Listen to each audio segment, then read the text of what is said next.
Ibu, bapak, dan saudara-saudaraku terkasih, kita berjumpa kembali dalam kebersamaan kita dengan firman Tuhan.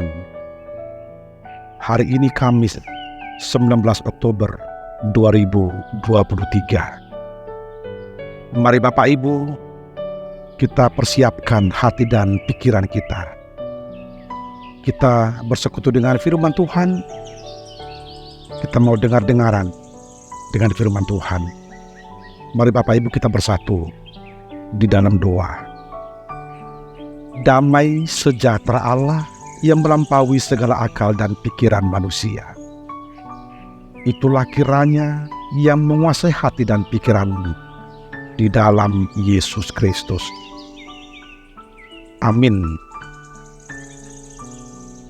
Firman Tuhan untuk kita hari ini Bapak Ibu diambil dari kitab Ibrani pasal 6 ayat 19.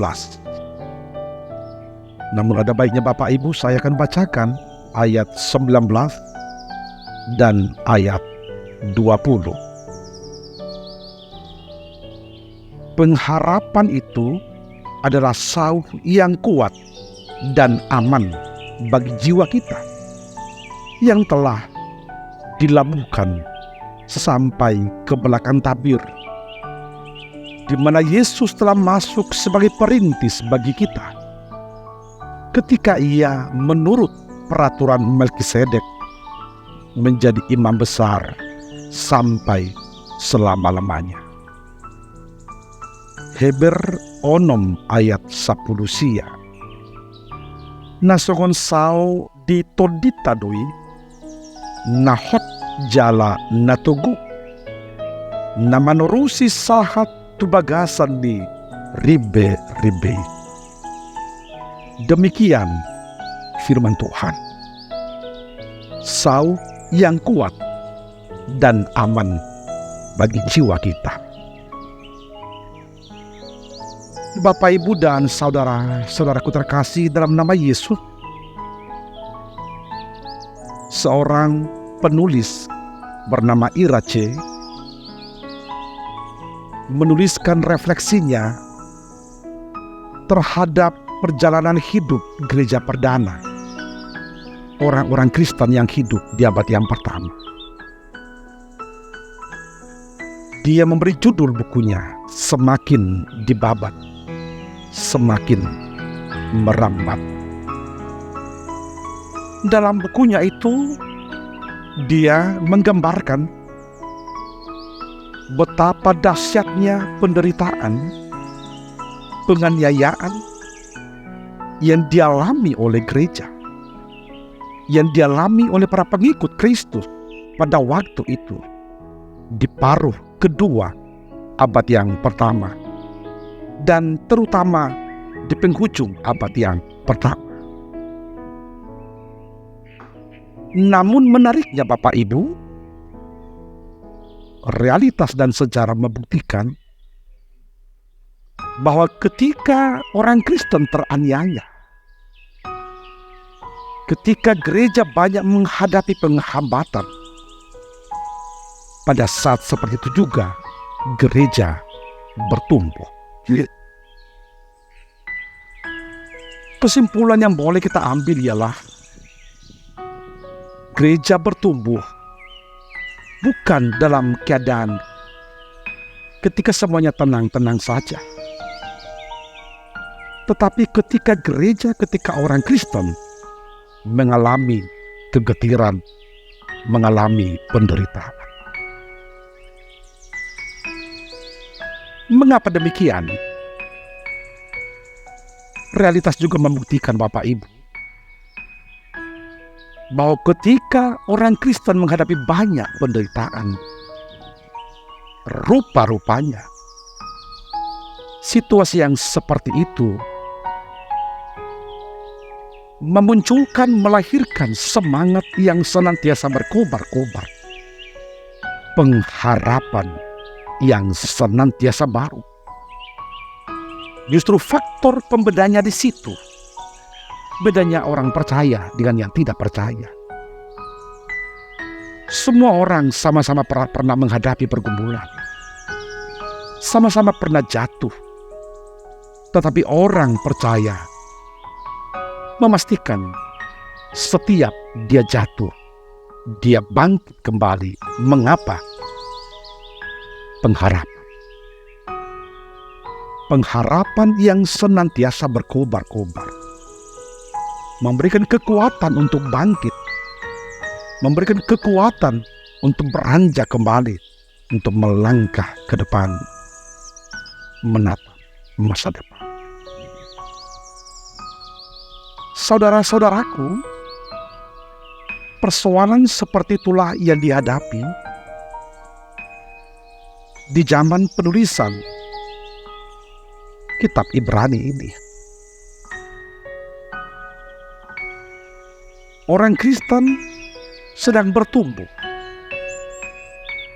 Di sisi lain orang Kristen menghadapi tantangan, menghadapi pergumulan. Itu sebabnya dalam kitab ini, dalam surat ini, orang Kristen diingatkan bahwa mereka harus jujur mengakui mereka masih Kristen susu, belum Kristen makanan keras. Kristen susu artinya Kristen yang masih kekanak-kanakan, belum mature, belum dewasa, belum sampai ke level kemapanan. Satu hal yang perlu diwaspadai ketika masih Kristen susu ialah rentan sekali mereka menjadi murtad, meninggalkan persekutuannya, meninggalkan imannya, meninggalkan Tuhannya. Bapak, Ibu, dan saudara-saudaraku, itu sebabnya dalam surat Ibrani ini orang Kristen diingatkan betapa pentingnya selalu membaharui iman.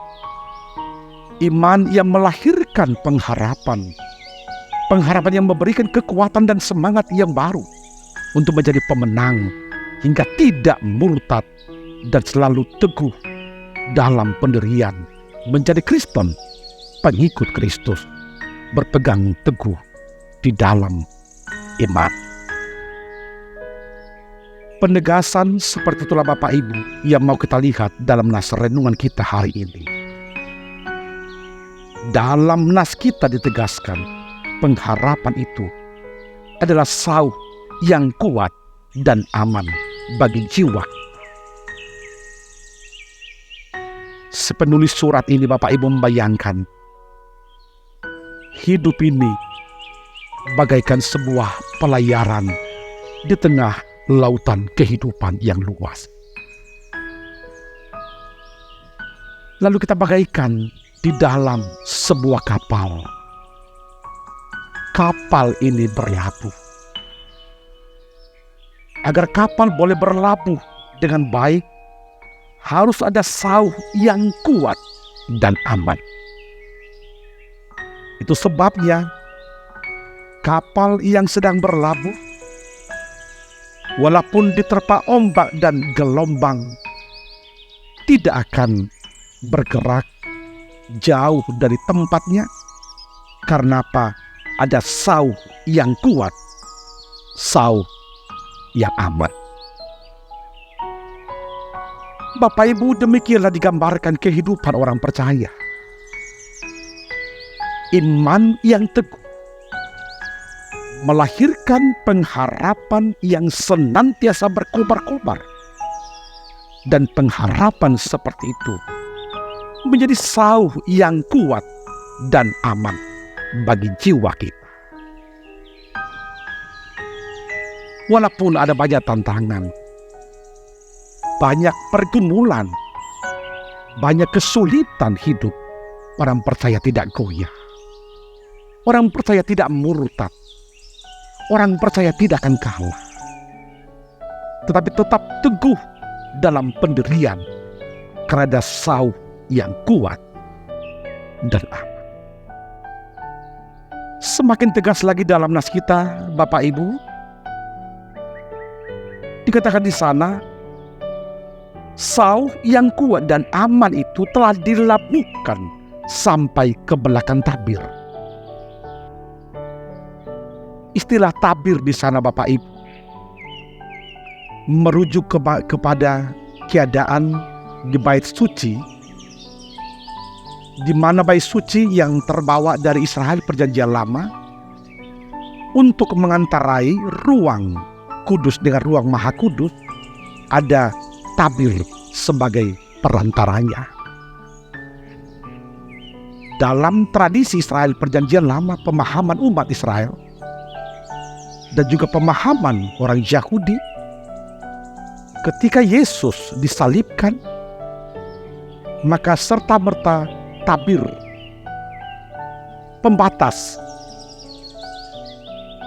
ruang kudus dengan ruang yang maha kudus di bait suci, dia hancur. Apa artinya itu? Tradisi Perjanjian Lama, di mana ada imam perantara antara manusia kepada Allah. Maka di Perjanjian Baru dalam diri Yesus Kristus, Yesuslah menjadi imam besar, dan para pengikut Yesus menjadi imam. Dia sendiri boleh langsung berhubungan dengan Tuhan yang dia sembah, yang dia percaya. Itu sebabnya Bapak Ibu, dalam nas kita sebenarnya hendak ditegaskan bahwa sauh yang kuat dan aman itu ialah Yesus Kristus, Anak Allah, Sang Juru Selamat manusia. Bapak, Ibu, dan saudaraku, inilah firman Tuhan yang menjadi perenungan untuk kita. Secara khusus, Bapak Ibu menyemangati kita dalam aktivitas kita sepanjang satu hari. Jurgen Moltmann, seorang teolog, mengembangkan teologinya disebut teologi pengharapan. Moltmann menegaskan perbedaan mendasar antara orang percaya dengan yang tidak percaya ialah orang percaya selalu punya pengharapan. Orang yang punya pengharapan tidak akan mungkin putus asa. Selalu ada jalan keluar. Selalu ada solusi Bapak Ibu. Karena Tuhan yang senantiasa memberikan kekuatan. Pengharapan dan semangat seperti itulah Bapak Ibu yang akan memampukan kita mewarnai kehidupan kita sepanjang satu hari ini. Kita boleh dengan semangat melakoni segala pekerjaan kita. Mari Bapak Ibu, kita menatap masa depan. Pengharapan yang senantiasa berkobar-kobar.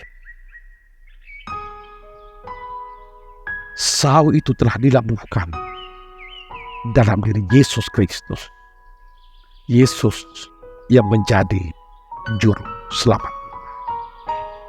Itu sebabnya Bapak Ibu, Yesus yang menjadi imam besar bagi kita, perantara kita kepada Allah, sekaligus memberikan ruang kepada kita berkomunikasi, berhubungan langsung dengan Tuhan Allah dalam diri Yesus Kristus.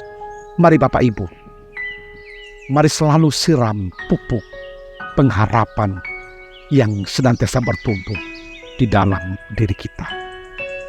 Di tengah berbagai tantangan, pergumulan, dan kesulitan hidup, mari katakan seperti perkataan Iraci, semakin dibabat, semakin merambat.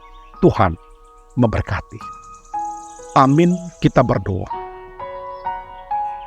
Terima kasih Tuhan atas berkat-Mu yang senantiasa baru dalam kehidupan kami. Tuhan kembali memberikan kami hari yang baru, kesempatan yang senantiasa baru untuk melanjutkan aktivitas kami sepanjang satu hari ini. Terima kasih Tuhan. Firman-Mu menjadi kekuatan yang senantiasa baru dalam kehidupan kami. Pengharapan adalah sauh yang kuat dan aman bagi jiwa kami.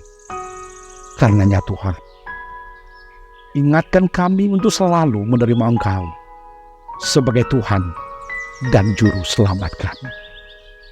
Berkati setiap aktivitas kami satu hari ini Tuhan. Ajar kami memakai waktu dengan baik seturut dengan kehendak-Mu.